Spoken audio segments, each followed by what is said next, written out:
Ladies and gentlemen, boys and girls, washers, joshers, and scandal squashers, welcome along to the Joe Spiver YouTube channel, where we discuss books and little else. And can you believe, for the first time, for a long time indeed, I incorrectly pronounced my opening rhyme on 2 separate occasions when opening this video, so that certainly augurs insipidity and disaster for this one.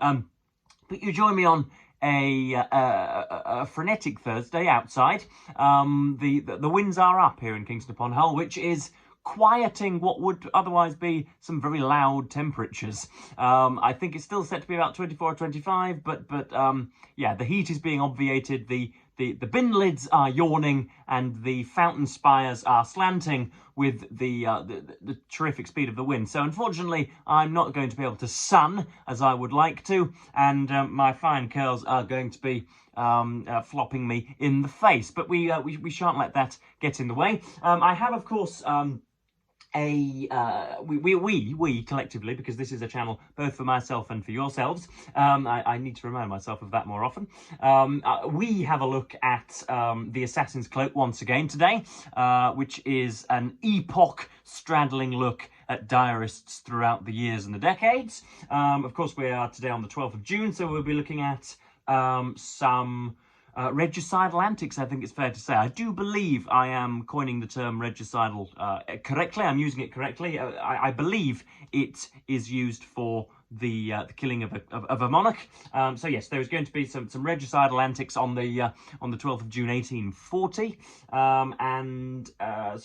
so that'll be jolly good. But I do have 2 things to show you first. We have Donna Tartt's The Secret History, which I have begun.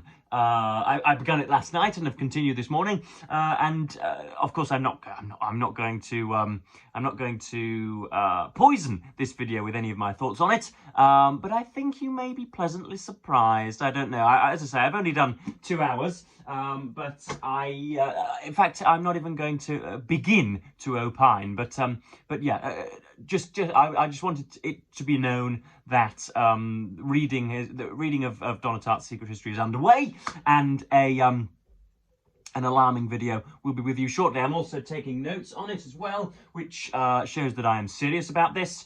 So those are my opening paragraphs and my circled page numbers.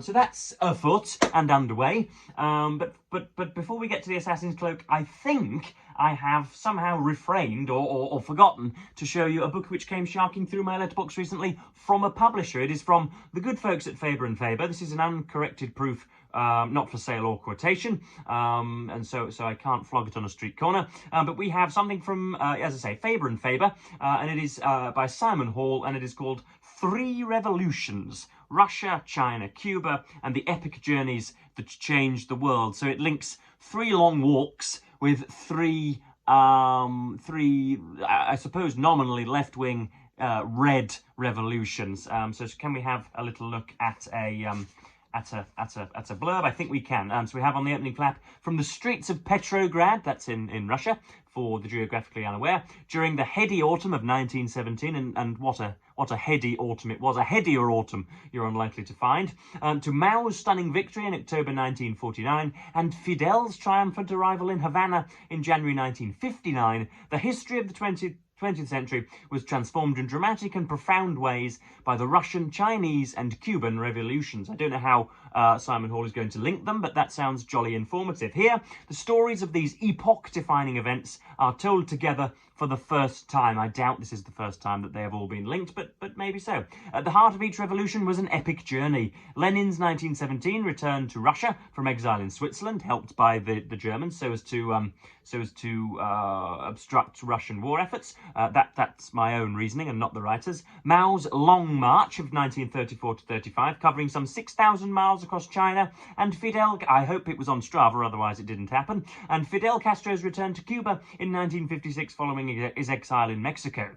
Told in tandem with these are the corresponding journeys of 3 extraordinary journalists, John Reed, Edgar Snow, and Herbert L. Matthews, whose electric testimony from the front lines would make a decisive contribution to how these revolutions were understood in the wider world. It's just occurring to me now I'm reading this, how little, at least in my experience, the modern journalist plays, or at least the personality of journalist plays. I could probably list 6 or 7 of the frontline journalists in the UK, those who do a piece to camera. So you have Beth Rigby at Sky News, and you have, I'm forgetting his name even, the flagship journalist for the BBC, Chris Mason, and you have, I was going to say Trevor Noah there, but that would have been ridiculous. But you have, you know, Sunday commentators, and you have people who give pieces down the barrel of a camera. But I think the age of the prominent journalist is done, especially when most people's news comes from a small article of a morning, which is possibly AI generated.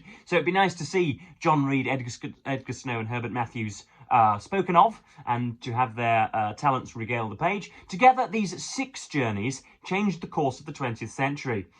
Here in Simon Hall's masterful retelling, these exhilarating events are brought vividly to life. I don't really like these two-bit adjectives that are being used, but I'm very, very aware that the author has no say whatsoever in what is said of their book on the backs or the inside covers. Featuring a stellar cast, extraordinary drama, and an epic sweep, 3 Revolutions raises fundamental questions about the nature of political power, the limits of idealism, and the role of the journalist. Questions that remain of utmost urgency today. Simon Hall studied history at Sheffield and Cambridge, but that's not his fault, I'm sure, and held a Fox International Fellowship at Yale before moving to the University of Leeds. Again, I'm sure other than that he is a decent human, where he is currently Professor of Modern History. His previous books include 1956, The World in Revolt, and 10 Days in Harlem, Fidel Castro and the Making of the 1960s. So that's the 3 Revolutions, which sounds jolly good, I'm sure you will agree. It has endnotes and anything else in the back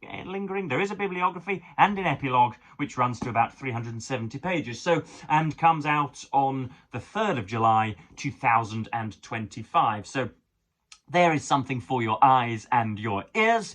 So if you like, what should we say? If you like regime toppling communism with a capital C, or indeed if you're an advocate for it, if you are still in your infinite wisdom a loose-bearded Marxist, then this one may well be for you. And you must watch on the pages of Open Letters Review for my comments on it. But let us get into the gristle of today's video. We have the Assassin's Cloak. Now I do, as a precursor to these videos, I do have a little look myself at what is to come.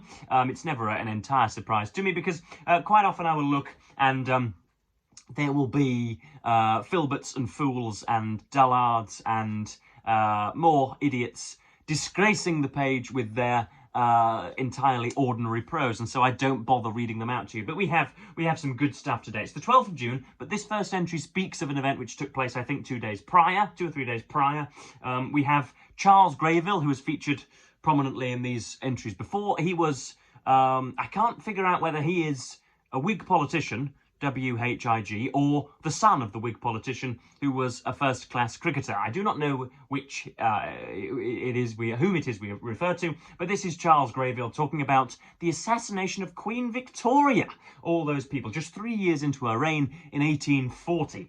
So here we go. On Wednesday afternoon, so he's reflecting on it, as the Queen and Prince Albert were driving in a low carriage up Constitution Hill, about 4 or 5 in the afternoon, they were shot at by a lad of 18 years old, who fired 2 pistols at them successively, neither shot taking effect. He was in the Green Park without the rails, and as he was only a few yards from the carriage, and moreover very cool and collected, it is marvellous he should have missed his aim.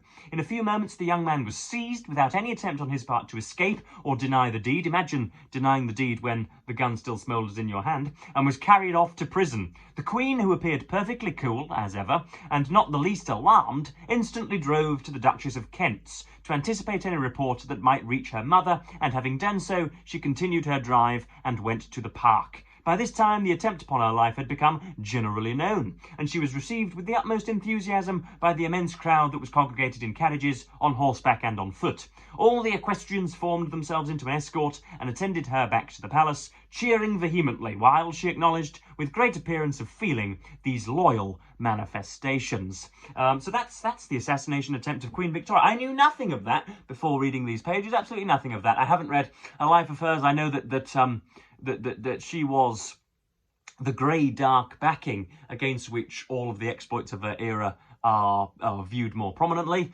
It is, I think, as is being proved in Britain at the moment, if you have a gormless, chinless, foolhardy premier who is not going to last very long, it's quite hard to achieve anything as a country. But thankfully Queen Victoria was on the throne for a while, but I didn't know about that. So somebody, some artless little dweeb took some pot shots at her. This is what happens, you see, when you have, very young individuals, perhaps devoid of meaning, in search of gainful employment, but unwilling to pick fruit and strawberries, who have misguided idealism at their hearts, and so, level their bayonets at important people. What I'm trying to do is foreshadow my own shots taken from some book depository at some high-ranking official sometime soon. So yes, that was Charles Greyville in 1840. Next up, we have a less interesting extract or entry from the Reverend Francis Kilvert, who was a dean or a bishop or probably a reverend, given that I've just read his title out. This is from 1874, talking about bathing and nudity. Bathing yesterday and today. Yesterday the sea was very calm, but the wind has changed to the east, and this morning a rough and troublesome sea came tumbling into the bay and plunging in foam upon the shore. The bay was full of white horses. At Shanklin, one has to adopt the detestable custom of bathing in drawers. If ladies don't like to see men naked, why don't they keep away from the sight? Today I had a pair of drawers given me, which I could not keep on. The rough waves stripped them off and tore them down round my ankles. While thus fettered, I was seized and flung down by a heavy sea, which retreating suddenly left me lying naked on the sharp shingle from which I rose, streaming with blood. After this I took the wretched and dangerous rag off, and of course there were some ladies looking on as I came up out of the water. So that's the bathing of Reverend Francis Kilvert. Do any of you skinny dip any longer? I would like to know that of my subscribers. I should imagine you are more discerning and more polite than that. But I would also like to know, what is the phrase for skinny dipping in your disparate tongues? Next up we have, and last today, we have H.L. Mencken, the commentator and essayist, writing on the 12th of June 1934 about F. Scott Fitzgerald. The case of F. Scott Fitzgerald becomes more distressing. He is boozing in a wild manner and has become a nuisance.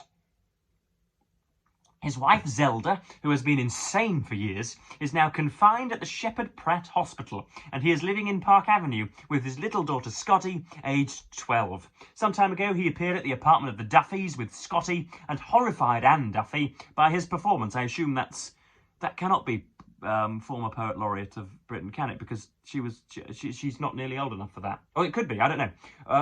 What he did, she refuses to say, but obviously it was very shocking. Several years ago, visiting Joe Hergsheimer, at Westchester, PA, he caused a town sensation by arising at the dinner table and taking down his pantaloons, exposing his gospel pipe. Now, I will forever refer to my own chap as my gospel pipe.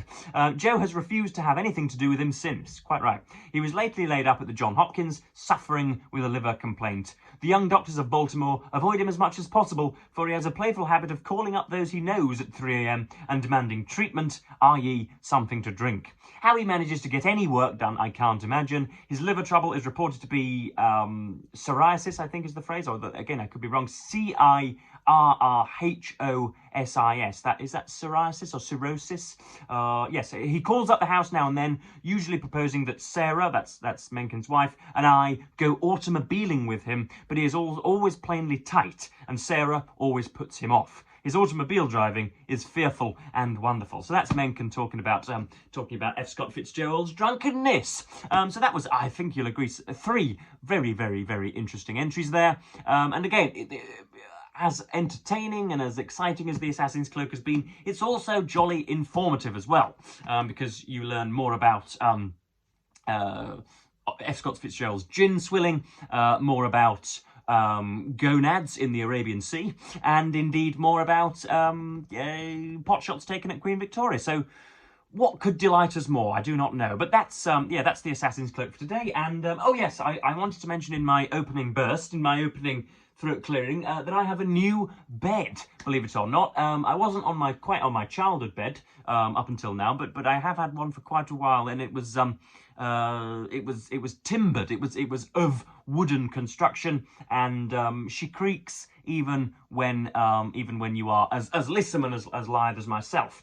So I've got a new bed from IKEA, that Swedish outlet, and myself and grandfather were screwing with Allen keys all day Tuesday, and so I have a new bed. And of course, the dirty-minded among you will have seen my past prurience and will assume that now that I have a more stable bed, that I will be making lewd remarks about how I can fornicate in silence. But I will not do that. I will not do that, because that would be much beneath me.